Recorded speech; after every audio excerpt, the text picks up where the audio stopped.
नमस्कार, मी पूजा. मराठी मनोरंजन नाहीये तुमच्या सगळ्यांचं खूप मनापासून स्वागत.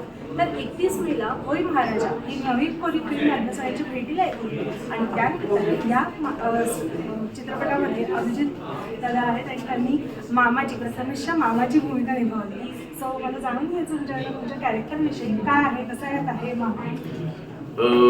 जसं कोकणातनं माणूस येतो म्हणजे कोकणातल्या लोकांचं तुम्हाला माहिती नसेल तर सांगतो.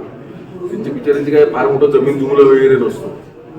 4-5 झाडं असतात, 10 गुंठे जमीन असते, त्याच्यात 100 वाटेकरी असतात. त्यामुळे कोकणातला प्रत्येक घरातला एक माणूस मुंबईत नोकरी करण्यासाठी येतो. त्यांना मुंबईमध्ये त्यांना कोणी नसतं, आगामीची कोणी नसतो. ती बिचारी इतकं काबड कष्ट करून शिकून प्रसंगी नोकऱ्या बदलत स्वतःचं ध्येय गाठतात, स्वतःचे घर आणि रिटायर होऊन शेवटी कोकणामध्ये येऊन घर बांधून राहतात. ही कोकणातील लोकांची स्थिती आहे. आणि अशीच कोकणातली 2 माणसं, मामा आणि माणसं, हे मुंबईत आलेले स्वतःचं नशीब वाचवण्यासाठी. मामा महत्वाकांक्षी नाही आहे. मामा हा सरळ मार्गी साधा बोळा माणूस आहे. पण त्याचा जो भाचा आहे तो महत्वाकांक्षी. तसं तरुण मुलं असतात, त्याची स्वप्न आहेत, मोठी स्वप्न आहेत आणि ती पूर्ण करण्याची धमक सुद्धा त्याच्यामध्ये.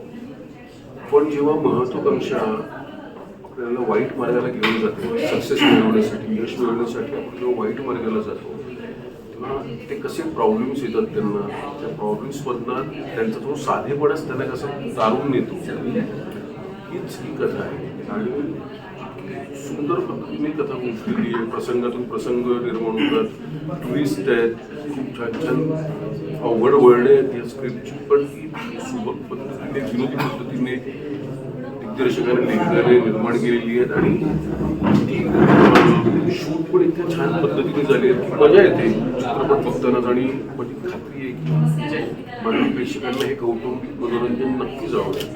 आणि जसं कोकणातला माणूस गारणं घालताना देवाला गारणं घालतो, आव्हान करतो त्याला होय महाराजा, आता आपण त्यावर प्रसन्न होतो, तसंच आम्ही सर्व मराठी प्रेक्षकांना याचं गारणं घालतोय की हा चित्रपट 31 मेला संपूर्ण महाराष्ट्रात रिलीज होतोय. तेव्हा हा चित्रपट आपल्या फॅमिलीसोबत चित्रपटगृहात जाऊन नक्की बघा. तुम्हाला खरंच खूप आवडेल. कारण अतिशय साधी आणि लहान मुलांपासून म्हाताऱ्या माणसांपर्यंत आवडणारी विनोद, एक फन आणि मेन या चित्रपटाचा USP म्हणजे साधेपण. हा साधेपणा तुम्हाला खूप आवडेल. जर कोकणावर प्रेम असेल, मालवणी भाषेवर प्रेम असेल तर नक्कीच या. होय महाराजा. आणि या निमित्ताने प्रथमेशसोबत तुम्ही काम करताय आणि बाकीच्या कलाकार म्हणजे तुमची कॉमेडी, प्रथमशी या जनरेशनची कॉमेडी, त्याच्यात तुम्ही आहात एकत्र काही हे सगळी भेळ कशी जुळून आली. कसं प्रथमेश बरोबर जरी पहिल्यांदा काम केलं असलं तरी मी त्याचा फॅन आहे आणि खूप तशी मला कामं आवडली. पण त्याच्या एकानिक स्पर्धेपासून इंटरकॉलेजपासून मी त्याची कामं बघते, पालकपासून. त्यामुळे निश्चितच त्याची कॉमेडी त्याच्याबरोबर आम्ही ॲडजस्ट करणं असं कधी झालंच नाही. कारण आमची केमिस्ट्री पहिल्या दिवसापासूनच जुळली आणि गिव्ह अँड टेक करत आम्ही मित्र झालो. आणि जेव्हा शूटिंग संपलं तेव्हा वाईट यार संपलं, आता परत किती भेटायला मिळणार आम्हाला, असं झालं. पण आम्ही करतोय अजून 2-3 फिल्म केलेच आम्ही. तुम्ही मामा करणारा हे कळलं त्या फिल्ममध्ये, पण भाचा विचारलं होतं का? हो म्हणजे नाही, आधी भाचा ठरलेला होता, मामा नंतर ठरला. पण तेव्हा मला कळलं की प्रथमेश आहे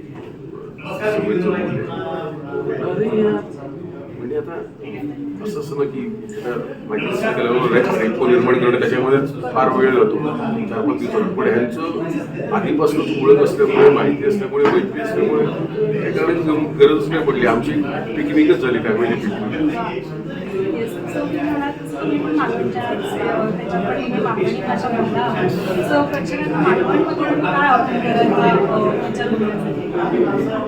तो जो पिक्चर बनवलेला हा तुमच्यासाठी बनवलेला प्रेक्षकांनो तेव्हा येवा. कारण जसं कोकण आपला तसा सिनेमा पण आपलाच आहे. येऊन तो बघा आणि एन्जॉय करा आणि आपल्या फॅमिली सोबत येवा, थिएटरमध्ये बघा आणि बोला होय महाराजा. खूप साऱ्या थँक्यू